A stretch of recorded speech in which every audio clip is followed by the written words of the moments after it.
true horror story behind 10 Rillington Place 1971 movie based on British serial killer John Christie. Imagine a quiet street in post-war London lined with terraced houses. At first glance, it seems unremarkable, ordinary people living ordinary lives. But behind the peeling wallpaper and creaking floorboards of one particular house, 10 Rillington Place, lurks a darkness so profound that it would shake the very foundations of British justice. This is not just a tale of murder. It's a story of betrayal, manipulation, and a chilling miscarriage of justice that led to the wrongful execution of an innocent man. Welcome to 10 Rillington Place, the House of Death. What you're about to hear will make your skin crawl. It's the true horror story that inspired the 1971 film 10 Rillington Place, starring Richard Attenborough and John Hurt. But the reality is even more terrifying than fiction. Our story begins with John Reginald Halliday Christie, born in Yorkshire in 1899. A man whose outwardly meek demeanor masked unspeakable evil. Christie was bullied as a child and later served in World War I, where he was exposed to mustard gas, a traumatic experience that left him with a raspy voice and an aura of vulnerability.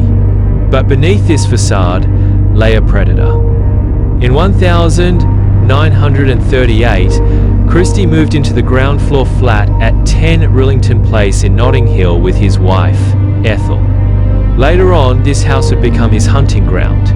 His first known victim was Ruth Fewest, murdered in 1943.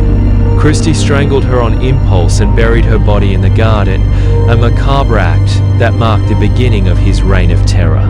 But Christie wasn't just a killer, he was a manipulator. He preyed on vulnerable women by offering medical help for ailments or unwanted pregnancies, only to gas them with carbon monoxide before strangling them. His victims included Muriel Eady, Beryl Evans, Geraldine Evans, an infant, Rita Nelson, Kathleen Maloney, Hectorina McLennan, and even his own wife, Ethel Christie.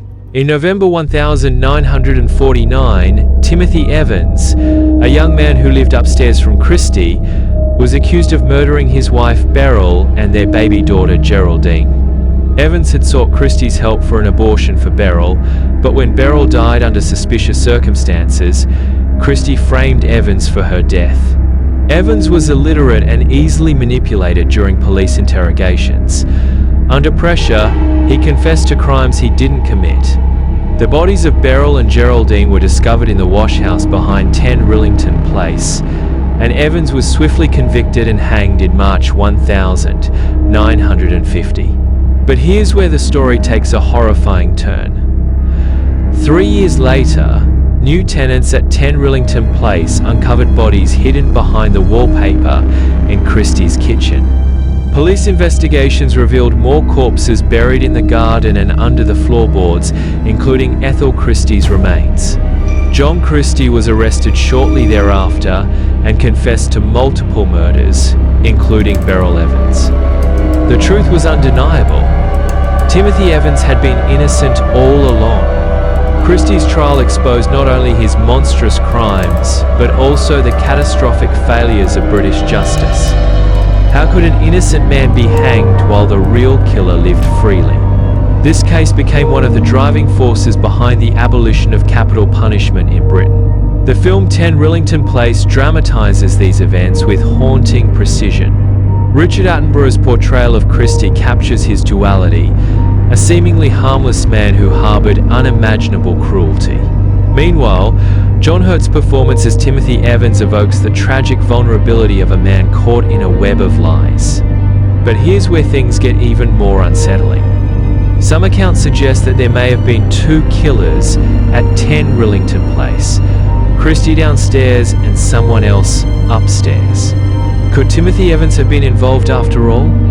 Or was he entirely innocent? Eyewitness testimonies and conflicting evidence have fueled speculation for decades. What we do know is this: John Christie was executed in July 1953 for his crimes, but his legacy continues to haunt British history. The house at 10 Rillington Place has since been demolished, yet its dark story remains etched into public consciousness, a grim reminder that sometimes truth is stranger than fiction. As we leave this chilling tale behind, one question lingers: how many other innocents have been lost to flawed systems? And how many monsters like John Christie walk among us today?